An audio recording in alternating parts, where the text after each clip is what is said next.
और ये जो हेल्थ इमरजेंसी नाफिज है पेशावर में, तो हॉस्पिटल्स की सूरत हाल क्या है?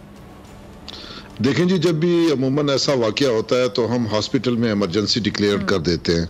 उसका मकसद ये होता है कि जो भी हॉस्पिटल का स्टाफ है, पैरामेडिक्स हैं, डॉक्टर्स हैं, और वो मौके पर पहुंच जाएं और उनकी जो ड्यूटी आवर्स है उनसे हटकर मतलब वो अपनी स्टेशनों पर मौजूद रहें, ताकि जब मेडिकल ट्रीटमेंट हम मरीजों को दें, जो जख्मी हैं उनको दें, ताकि उसमें कोई कमी ना पेश आए।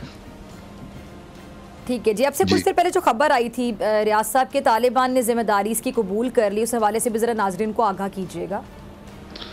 देखिए जी, मैं तो एक जिम्मेदार अफसर हूँ, जिम्मेदार पोस्ट पर बैठा हूँ।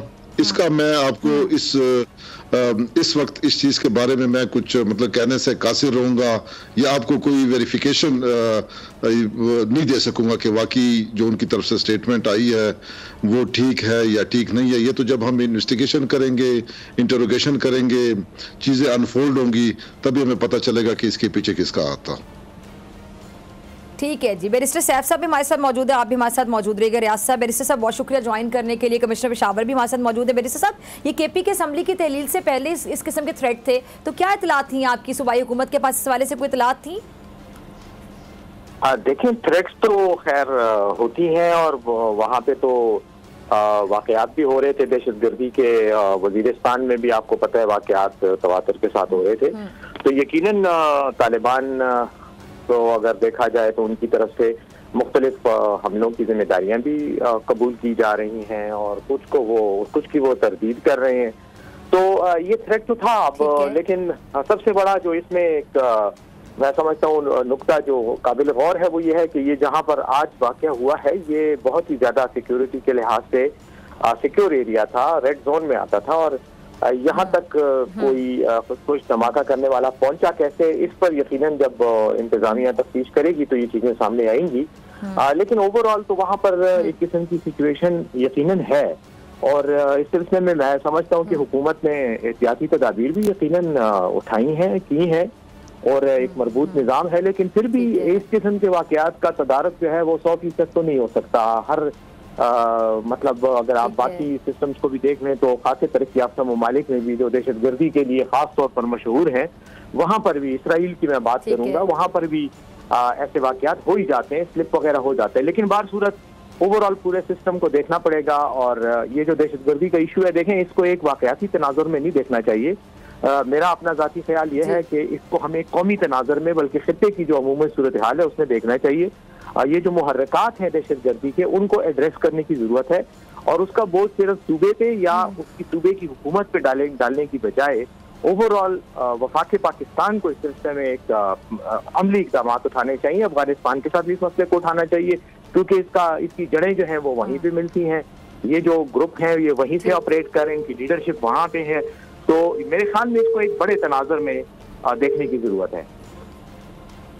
अच्छा, तहरीक इंसाफ के दौर में बैरिस्टर सैफ साहब, ये तालिबान से मुज़ाकरात किए गए थे। आज के वाक़े के बाद आप लोग अभी भी हामी हैं मुज़ाकरात के उनके साथ?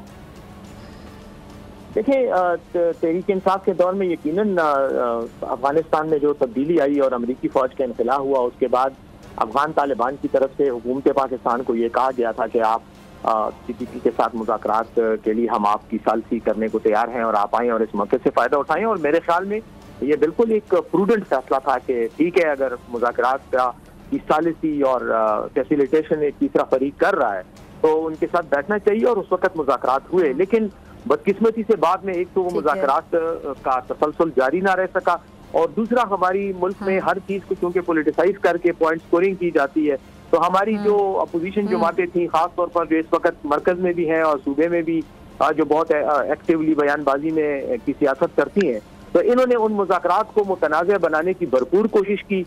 आज अब जो है बयानात मुसलसल दिए जा रहे हैं कि जी दहशतगर्दी की लहर और ये सब कुछ। तो यही वो मसला होता है कि जब आप किसी एक सीरियस कौमी इशू को पॉलिटिकल तनाज़ात की नज़र कर देते हैं तो फिर उसके ये नताइज भुगतने पड़ते हैं। और आज जो कुछ हो रहा है मैं समझता हूँ इंतहाई अफसोसनाक है, लेकिन ये हमारी ओवरऑल कौमी यकजहती और जो एक होना चाहिए एक कौमी यकसुई किसी एक मसले के हल करने के लिए जो होनी चाहिए, उसके फुकदान के नताइज हैं।